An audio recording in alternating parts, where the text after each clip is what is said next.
L'infini se contemple indéfiniment. Ça se passe là-haut, par Éric Simon. L'épaisseur de la croûte de glace au pôle sud d'Encelade serait beaucoup plus fine que ce que l'on pensait. On doit ce résultat à des analyses des données du radar de la sonde Cassini effectuées par une équipe franco-américaine. Le pôle sud d'Encelade, ce petit satellite de Saturne de 500 km de diamètre, est l'un des endroits les plus passionnants du système solaire. La sonde Cassini y a découvert en 2005 des jets de vapeur d'eau salée sortant de grandes fractures de sa croûte de glace. Depuis lors, de nombreuses données de différentes natures, champs de gravité, mouvements propres, librations, etc., ont permis aux planétologues de déduire la présence sur Encelade d'un grand océan global, chaud, situé sous une épaisse couche de glace. La nouvelle étude, publiée aujourd'hui dans Nature Astronomy, est conduite par la planétologue française Alice Le Gall du laboratoire Atmosphère Milieu Observation Spatiale à l'université Versailles-Saint-Quentin, avec de nombreux collaborateurs français et américains, a exploité des données micro-ondes obtenues par l'instrument bien nommé radar de Cassini durant son survol rapproché d'Encelade du 6 novembre 2011. Il s'agissait du 16e survol qu'on avait appelé E16. Ce survol a été le seul ayant permis d'avoir des données radar à haute résolution de la région du pôle sud d'Encelade. Et ces données offrent une vision unique de ce qui semble se passer sous la surface du satellite. La zone mesurée par l'instrument radar couvre un ruban de 500 km de longueur pour une largeur de 25 km, à environ 40 km au nord des grandes fractures visibles au pôle sud d'Encelade libérant de l'eau.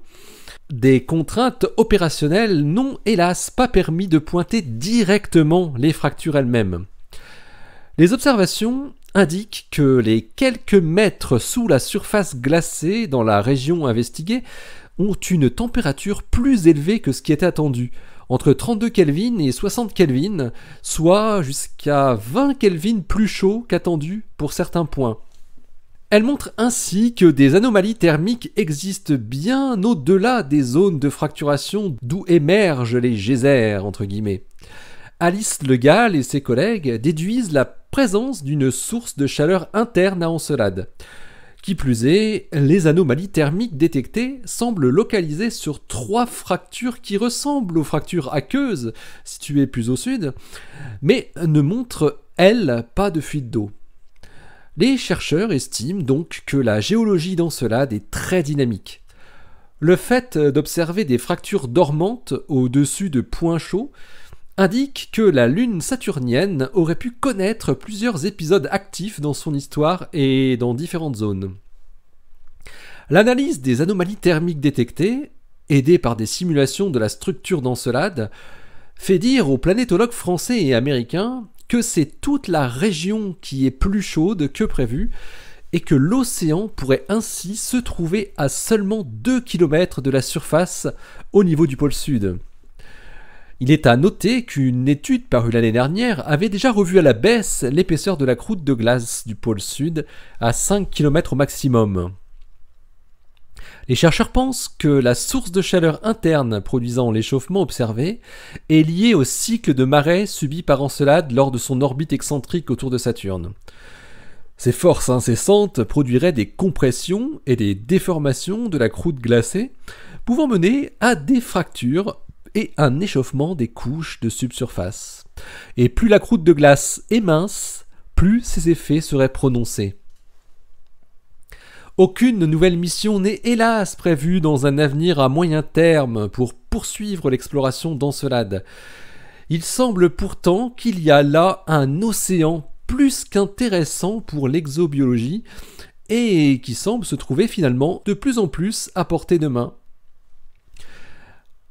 L'article de Alice Le Gall et ses collaborateurs s'intitule Thermally Anomalous Features in the Subsurface of Encelada's South Polar Terrain.